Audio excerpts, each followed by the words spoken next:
আল্লাহর মায়ার তো কোনো সীমানা নাই। ওই মাওলার কাছে যদি এক ফোঁটা চোখের পানি ছেড়ে কান্না করে বলো মালিক, এই দুনিয়ায় মনে হয় যেন আমার মতো গুনাহগার কেউ নাই। গুনার কারণে আমার হাত না পাক, গুনার কারণে আমার চোখ না পাক, আমার আব্বা আম্মারা জানে না, আমার ভাই বোনেরা জানে না আমি কত খারাপ। আমার গুনার কারণে চোখ না পাক, আমার গুনার কারণে অন্তর না পাক। ও আল্লাহ, এই হাতের দ্বারা কত জুলুম করলাম, এই জবানের গীবত আর গালি দিয়ে কত জুলুম করলাম, এই চোখের দ্বারা কত জিনার গুনাহ করলাম। ও মাওলা, আজকে নবীর মুহাব্বতে তওবার নিয়ত করেছি, আর নামাজ ছাড়বো না, আর বেপরদায় চলবো না। ও যুবকেরা, তোমার মতো যুবক স্কুল কলেজে পড়িয়াও তো নামাজ পড়ে, এক ওয়াক্ত নামাজও বাদ দেয় না, তুমি কেন পারবা না? তোমার মতো যুবক জীবনে মাদ্রাসায় পড়ে নাই, রাস্তায় গাড়ি চালায়, নামাজ ছাড়ে না, তোমরা কেন পারবা না রে বাবা? তোমার মতো সন্তান দেখো তাকাইয়া, র্যাব আর্মি পুলিশ বিডিআরের চাকরি করে, নামাজ ছাড়ে না, তুমি কেন পারবা না? তোমার মতো যুবক সন্তান তাকায় দেখো রে বাবা, রাস্তায় নদীর মধ্যে মাছ ধরে, জমিনে কৃষি কাজ করে, নামাজ ছাড়ে না, তুমি কেন পারবা না? ও পর্দার আড়ালের আম্মা জানেরা, আপনাদের এত সম্মান রহমতের নবী বাড়ায় দিয়েছেন। আপনারা নবীদের মায়ের মতো মা, সাহাবায়ে কেরামের মায়ের মতো মা, আলেম হাফেজদের মা, এত সম্মান। এই দুনিয়াতে যত ভালো ভালো সন্তান আসছে সব আপনাদের অবদানের কারণে। অতএব আপনাদের মতো কত মা এখনো আছে গ্রামে, নামাজ ছাড়ে না, স্বামীর মাল নষ্ট করে না, সন্তান আদর্শওয়ালা বানানোর চেষ্টা করে। আপনারা কেন পারবেন না?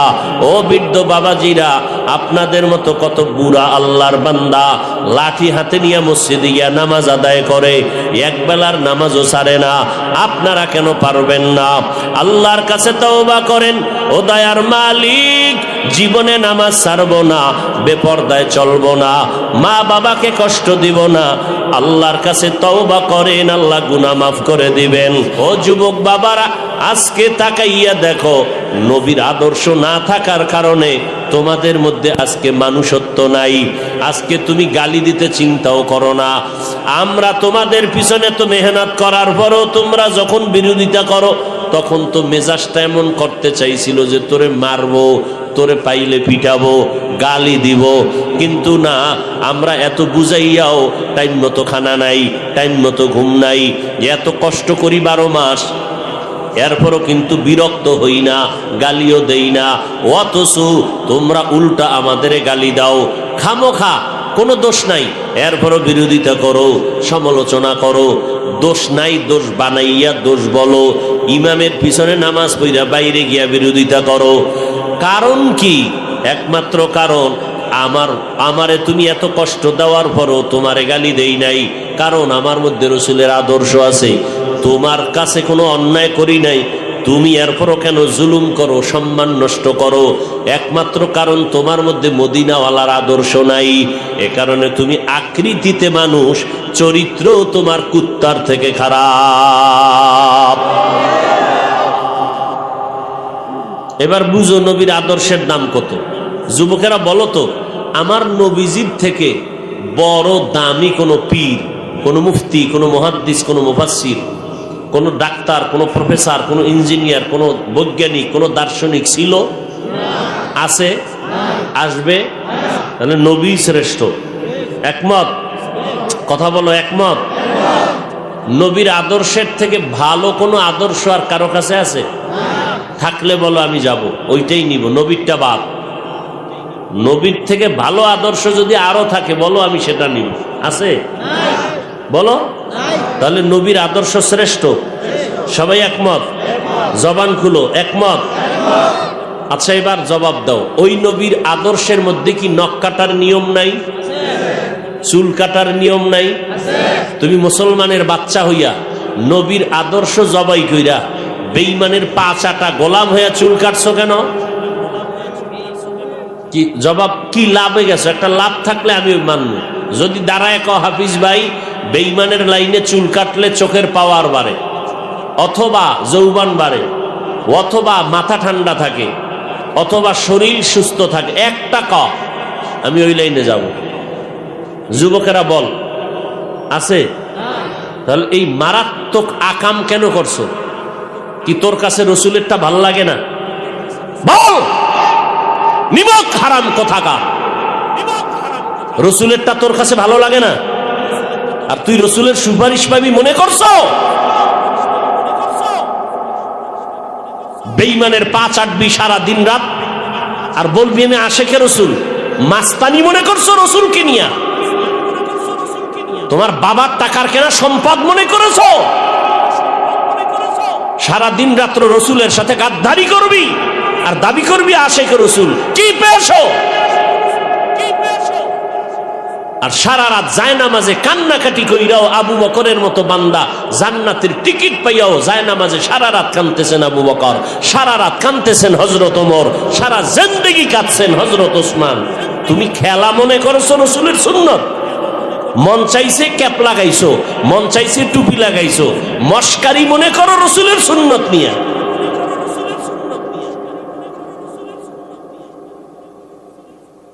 তোমার সাথে কোনো দ্বন্দ্ব নাই, তুমি ঘোষণা দিয়া বলো আমি মুহাম্মদকে মানি না, ভিন্ন লাইনে চলো।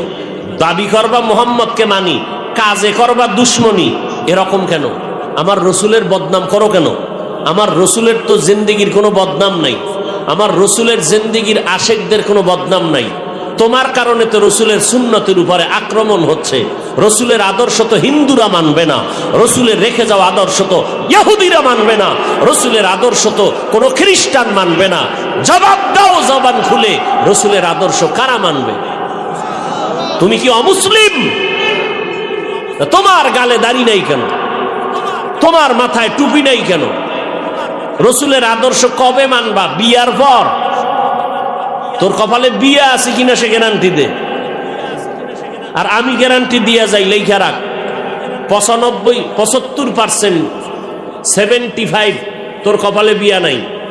হাটহাজারীর হুজুর বলতেন না যে হেলিকপ্টার আমার কাছে রিকশার মতো। এই সম্মান কেন? আমার চেহারার কারণে, আমার বাপ দাদার নামের কারণে, আমার সার্টিফিকেটের কারণে। তুমি কিসের পিছনে দৌড়াও? রসুলের আদর্শ মানো, দেখবা সম্মান।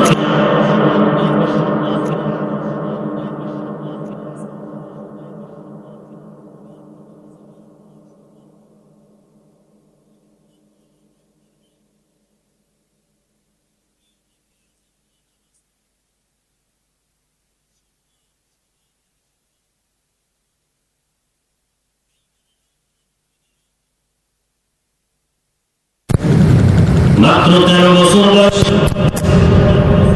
13 বছরের অল্প সময় মক্কার খারাপ মানুষগুলো দামি মানুষে পরিণত হয়ে গেল শুধু নবীর আদর্শের কারণে। আজ ওই নবীর আদর্শ যাদের মধ্যে নাই, এদেরকে মানুষ বলার কোনো কায়দা নাই। এরা আকৃতিতে মানুষ, চরিত্রটা হায়ওয়ান জানোয়ার থেকেও বড় খারাপ। আমরা মানুষকে সালাম দেই, টুপিও মাথায় দিছি, যারা দেয় না তাদের হিংসা করি না, দেখলে সালাম দেই। কওমি মাদ্রাসায় পড়েছি, যারা কওমিতে পড়ে নাই হিংসা করি না, দেখলে সালাম দেই, সম্মান করি। আমরা তাবলিগের সন্তান, যারা তাবলিগ করে না এদেরকে গালি দেই না, হিংসা করি না, দেখলে সালাম দেই, সম্মান করি। ও আল্লাহর বান্দা, আমরা পীর মাশায়েখের লাইনে চলি। যারা পীর মুরিদি মানে না আমরা তাদের গালি দেই না, বরং দেখলে সালাম দেই, সম্মান করি। ও আল্লাহর বান্দারা, আর যেই মানুষগুলো খামোখা, এ যুবক, তোমাদের একটা টাকায় আমরা হুজুরেরা কিন্তু চলি না। একটা টাকা হুজুর গো তোমরা দাও না, হুজুরদের পেছনে তোমাদের কোনো অবদান নাই, বরং তোমাকে ভালো বানানোর পেছনে সব আলেমদের অবদান। তোমরা 1 টাকাও বেতন দাও না, বরং সারাদিন হুজুরের বিরুদ্ধে লেখো, চরমনের বিরুদ্ধে লেখো, তাবলীগের বিরুদ্ধে লেখো, কওমির বিরুদ্ধে লেখো, দেওবন্দীদের বিরুদ্ধে লেখো। আলেমরা কিন্তু তোমাদের জানে তুমি বিরোধিতা করো, এরপরও গালি দেয় না, দেখলে সালাম দেয়, তোমার কাছে গিয়া দাঁড়ায়, মাথায় হাত দিয়া বুঝায়। ও যুবক বাবারা, আজকে তাকাইয়া দেখো, নবীর আদর্শ না থাকার কারণে তোমাদের মধ্যে আজকে মানুষত্ব নাই। আজকে তুমি গালি দিতে চিন্তাও করো না। আমরা তোমাদের পিছনে তো মেহনত করার পরও তোমরা যখন বিরোধিতা করো, তখন তো মেজাজটা এমন করতে চাইছিল যে তোরে মারবো, তোরে পাইলে পিটাবো, গালি দিব, কিন্তু না, আমরা এত বুঝাইয়াও টাইম মতো খানা নাই, টাইম মতো ঘুম নাই, এত কষ্ট করি 12 মাস, এরপরও কিন্তু বিরক্ত হই না, গালিও দেই না। অথচ তোমরা উল্টা আমাদের গালি দাও খামোখা, কোনো দোষ নাই, এরপরও বিরোধিতা করো, সমালোচনা করো, দোষ নাই দোষ বানাইয়া দোষ বলো, ইমামের পিছনে নামাজ পড়া বাইরে গিয়া বিরোধিতা করো। কারণ কি? একমাত্র কারণ, আমারে তুমি এত কষ্ট দেওয়ার পরও তোমারে গালি দেই নাই, কারণ আমার মধ্যে রসুলের আদর্শ আছে। তোমার কাছে কোনো অন্যায় করি নাই, তুমি এরপরও কেন জুলুম করো, সম্মান নষ্ট করো? একমাত্র কারণ তোমার মধ্যে মদিনাওয়ালার আদর্শ নাই।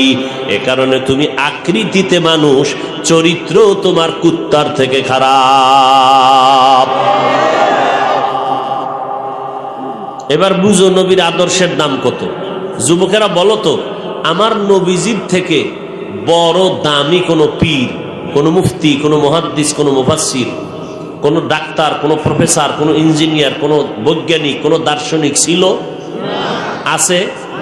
আসবে? তাহলে নবী শ্রেষ্ঠ। একমত? কথা বলো, একমত? নবীর আদর্শের থেকে ভালো কোনো আদর্শ আর কারো কাছে আছে? থাকলে বলো আমি যাব, ওইটাই নিব, নবীরটা বাদ। নবীর থেকে ভালো আদর্শ যদি আরো থাকে বলো আমি সেটা নিব। আছে? বলো। তাহলে নবীর আদর্শ শ্রেষ্ঠ। সবাই একমত? জবান খুলো, একমত? আচ্ছা, এবার জবাব দাও, ওই নবীর আদর্শের মধ্যে কি নখ কাটার নিয়ম নাই? চুল কাটার নিয়ম নাই? তুমি মুসলমানের বাচ্চা হইয়া নবীর আদর্শ জবাই কইরা বেঈমানের পা চাটা গোলাম হইয়া চুল কাটছো কেন? কি জবাব? কি লাভে গেছো? একটা লাভ থাকলে আমি মানব। যদি দাঁড়ায় কও হাফিজ ভাই, বেঈমানের লাইনে চুল কাটলে চোখের পাওয়ার বাড়ে, অথবা যৌবন বাড়ে, অথবা মাথা ঠান্ডা থাকে, অথবা শরীর সুস্থ থাকে, একটা ক, আমি ওই লাইনে যাব। যুবকেরা বল, আছে? তাহলে এই মারাত্মক আকাম কেন করছো? কি তোর কাছে রসুলেরটা ভাল লাগে না? বল, নিমক হারাম কোথাকার, রসুলেরটা তোর কাছে ভালো লাগে না? আর তুই রসুলের সুপারিশ পাবি মনে করছো? বেঈমানের পা চাটবি সারা দিন রাত, আর বলবি আমি আশেকে রসুল। মাস্তানি মনে করছো রসুলকে নিয়া? তোমার বাবার টাকার কেনা সম্পদ মনে করেছো? সারা দিন রাত্র রসুলের সাথে গাদ্দারি করবি আর দাবি করবি আশেকে রসুল। কি পেয়েছো? আর সারা রাত জায়নামাজে কান্নাকাটি কইরাও আবু বকরের মতো বান্দা জান্নাতের টিকিট পাইয়াও জায়নামাজে সারা রাত কাঁদতেছেন আবু বকর, সারা রাত কাঁদতেছেন হযরত ওমর, সারা জিন্দেগি কাঁদছেন হযরত ওসমান। তুমি খেলা মনে করেছো রসুলের সুন্নত? মন চাইছে ক্যাপ লাগাইছো, মন চাইছে টুপি লাগাইছো, মস্কারি মনে করো রসুলের সুন্নত নিয়ে।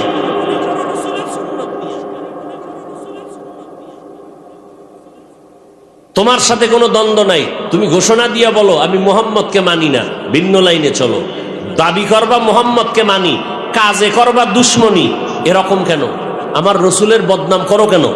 আমার রসুলের তো জিন্দেগির কোনো বদনাম নাই, আমার রসুলের জিন্দেগির আশেকদের কোনো বদনাম নাই। তোমার কারণে তো রসুলের সুন্নতের উপরে আক্রমণ হচ্ছে। রসুলের আদর্শ তো হিন্দুরা মানবে না, রসুলের রেখে যাওয়া আদর্শ তো ইহুদিরা মানবে না, রসুলের আদর্শ তো কোনো খ্রিস্টান মানবে না। জবাব দাও জবান খুলে, রসুলের আদর্শ কারা মানবে? তুমি কি অমুসলিম? তোমার গালে দাড়ি নাই কেন? তোমার মাথায় টুপি নাই কেন? রসুলের আদর্শ কবে মানবা? বিয়ার পর? তোর কপালে বিয়া আছে কিনা সে গ্যারান্টি দে। আর আমি গ্যারান্টি দিয়া যাই, লেখা রাখ, 75% 75 তোর কপালে বিয়া নাই। ওই যুবককে বলছি যে সারা রাত মোবাইলে আকাম করো, তাকে বলছি তোর কপালে বিয়া নাই। কত পার্সেন্ট আমি গ্যারান্টি দিলাম? আর কথা হয় না, বাকি রইল কত? 25% বিয়া হতে পারে, তবে বউ পাবি না, পাবি জল্লাদ। লিখা রাখ, কি পাবি না? বউ পাবি না, কি পাবি? জল্লাদ। আমি আমার ভাষায় বলেছি জল্লাদ, তোর ভাষায় হতে পারে ডানা কাটা পরি। ওই ডানা কাটা পরি আসবে জুতা নিয়া। কয়টা মাইয়ার জীবনের উপরে আক্রমণ করেছে, ওই এক জল্লাদ জুতার বাড়ি দিয়া ঝাল মিটাই দিবে 10টার, আর বলবে দেখ কত ধানে কত চাল। ডানা কাটা পরি না, তার মানে কি? ও ডানা কাটবে তোর কপালে আইসেই বলবে তোর মায়ের ডানা কাট, এরপরে বলবে তোর বাবার ডাও কাট, এরপরে বলবে তোরে নিয়ে ঢাকার শহরে যাই, সেখানে ফ্ল্যাট নিয়ে তোরে চুষে চুষে খাইয়া ফকির বানাইয়া বলবে তোর ডানাও কেটে নিলাম সালাম। হাসবি না? আমি হাসার কথা বলি নাই, হাসলে আমি দাঁড় করাম কিন্তু একেবারে প্যান্ডেলের মাঝখানে। মনে করিও না কষ্ট করতেছি জীবন ভর। বক্তারা অল্প বয়সে মরে যায়, কারণ কি? যেই মেহনত করে, যেই দৌড়ান দৌড়ায়, পৃথিবীর কোনো কুত্তাও এত দৌড়ায় না। আলেমরা উম্মতের পিছনে এত দৌড়ান দৌড়ায়, তুমি তাকে খেলা মনে করছো?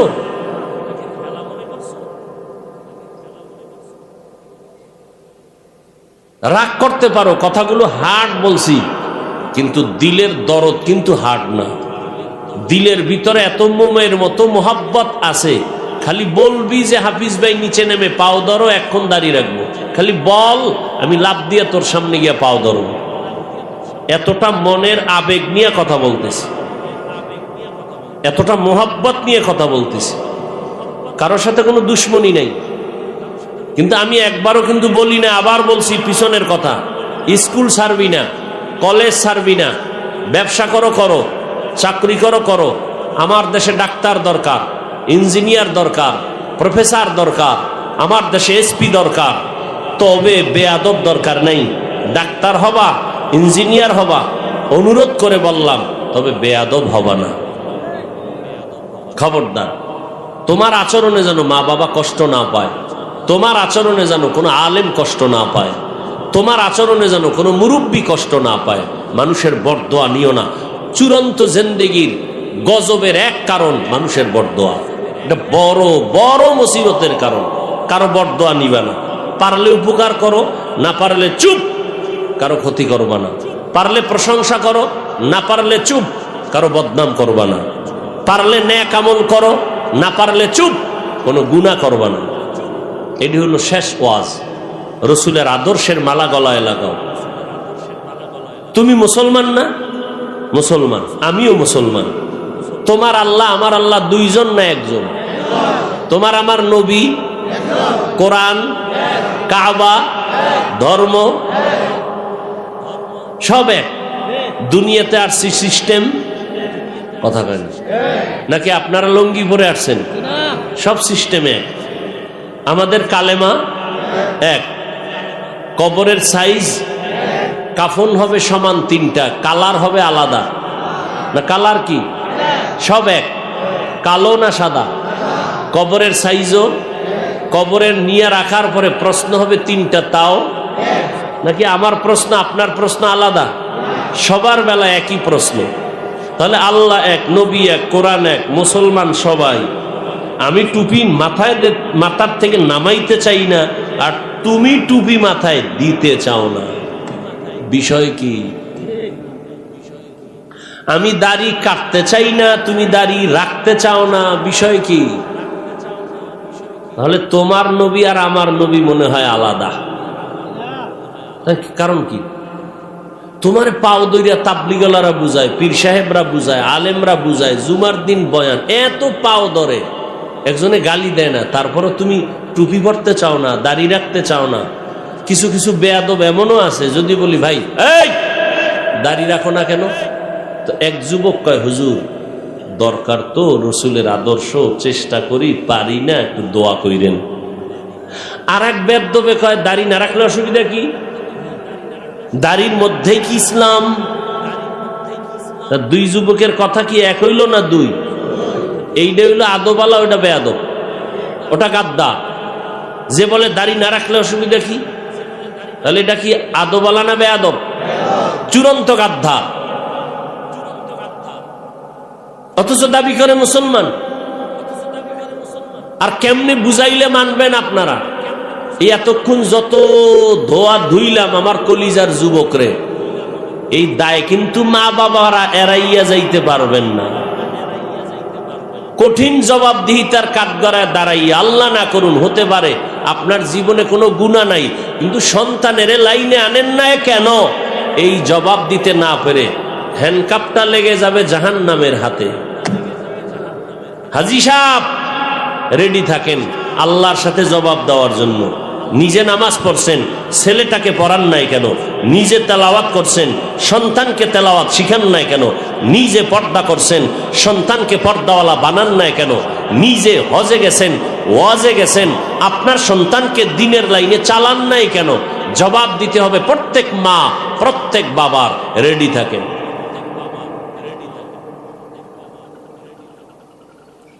ওয়ামা আরসালনাকা ইল্লা রাহমাতাল লিল আলামিন। রহমতের নবীর আদর্শের মালা গলায় লাগায় দাও। জমিনে চিরদিন থাকা যাবে না রে বাবা। কোন দিন মরণ হবে জানা নাই। যত লাশের খবর দেখি সব যুবক যুবক যুবক। পানির নিচে লাশ, বলে কার? কয় যুবক। গাড়ির চাকার তলে লাশ, বলে কে? কয় যুবক। ঘরের বিছনায় ঘুমের ভিতরে মরে গেছে, কে? বলে যুবক। রোগ কি? কয় কোনো রোগ নাই। তা কি? কয় হঠাৎ। কয় বুকে ব্যথা হঠাৎ নাই। হঠাৎ নাই কেন? হঠাৎ রোগের আবিষ্কার হয়েছে। হঠাৎ রোগ, ভালো মানুষ হঠাৎ নাই। কয় রোগ কি? কয় হঠাৎ রোগ। কি হঠাৎ রোগের নাম কি? আরো দেখ, তোর ভাত আমি খাই না, তুইও আমারটা খাও না, আমিও তোমার কাছে ঠেকানা, তুমি আমার কাছে ঠেকানা। তবে কথা যা বলে গেলাম বালিশে লাগায় চিন্তা করো, অল্প দিন পরে দেখবা চোখ থাকবে, পাওয়ার থাকবে না। লেখা রাখো, মোবাইলের গোলামেরা লেখা রাখ। কান থাকবে, কানের শ্রবণ শক্তি থাকবে না, লিখে রাখ। কিডনি থাকবে, পাওয়ার থাকবে না। হার্ট থাকবে, পাওয়ার থাকবে না। হঠাৎ করে দেখবি বিছনায় পড়ে পঙ্গু। আল্লাহ হেদায়াত দান করুন, আল্লাহ হেদায়াত দান করুন, আল্লাহ আমাদের হেদায়াত দান করুন। নবীর আদর্শের মালা গলায় লাগাও। 5 বেলার নামাজ পড়ো, মা বাবার দোয়া নিয়ে চলো, উলামায়ে কেরামের পরামর্শ নিয়ে চলো। পেছনের গুনাহ থেকে আমার মালিকের কাছে ক্ষমা চাও। মনে মনে বলো, কাউকে শোনানোর দরকার নাই। সন্তান যদি মা বাবার সামনে দাঁড়ায় কান্না করে, মা বাবার দিলে মায়া বাড়ে না কমে? বাড়ে। কাছে টেনে নেয়, ভুল ভুলিয়া যায়। ছাত্র যদি শিক্ষকের সামনে কান্না করে, মায়া বেড়ে যায়, অন্যায় ভুলে যায়, কাছে টেনে নেয়। ওই মা বাবার তুলনায়, ওস্তাদের তুলনায় আমার মাওলার মায়া কি কম? আল্লাহ সবাইকে গুনাহ মুক্ত জীবন দান করেন, বলেন আমিন। আলহামদুলিল্লাহি রাব্বিল আলামিন। ওয়াসসালাতু ওয়াসসালামু আলা সাইয়্যিদিল আমবিয়া ওয়াল মুরসালিন ওয়া আলা আলিহি ওয়া আসহাবিহি আজমাইন। ইয়া আরহামার রাহিমিন, ইয়া আরহামার রাহিমিন, ইয়া আরহামার রাহিমিন। রব্বিরহামহুমা কামা রব্বায়ানি সগীরা। আল্লাহুম্মা ইন্নাকা আফুউন কারীম তুহিব্বুল আফওয়া ফা'ফু আন্না। আল্লাহুম্মা ইন্না নাসআলুকা রিযাকা ওয়াল জান্নাহ ওয়া নাউযু বিকা মিন সাখাতিকা ওয়ান নার। রব্বিরহামহুমা কামা রব্বায়ানি সগীরা।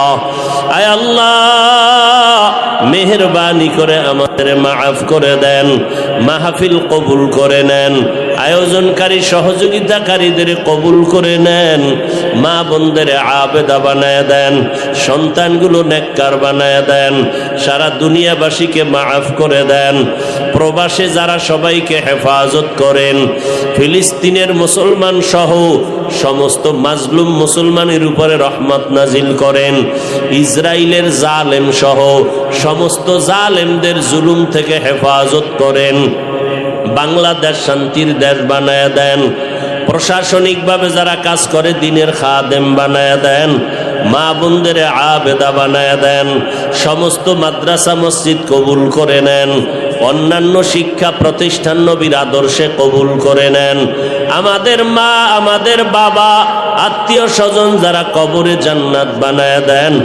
নবীজির সুন্নাতওয়ালা জিন্দেগি দান করেন, কামাই রুজিতে বরকত বাড়ায় দেন। আয় আল্লাহ আমাদের ঈমান আমলের শক্তি বাড়ায় দেন, অন্তর থেকে হিংসা হাসাদ দূর করে ইখলাস ও মোহাব্বত বাড়ায় দেন। আয় আল্লাহ আদবওয়ালা বিনয়ী জিন্দেগি দান করেন, আমার কলিজার প্রত্যেকটা যুবকের দিনের জন্য কবুল করে নেন, মোবাইলের গুনাহের থেকে হেফাজত করেন, মোবাইলের গুনাহের থেকে হেফাজত করেন, মোবাইলের গুনাহের থেকে হেফাজত করেন।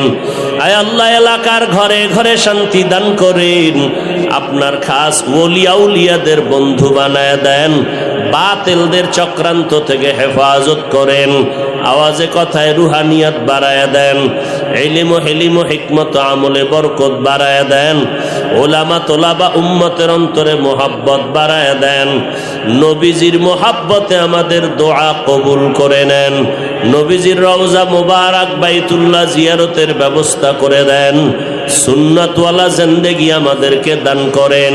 ওয়াসাল্লাল্লাহু তাআলা আলা খাইরি খালকিহি মুহাম্মাদ ওয়া আলা আলিহি ওয়া আসহাবিহি আজমাইন। আমিন আমিন আমিন বিরহমাতিকা ইয়া আরহামার রাহিমিন।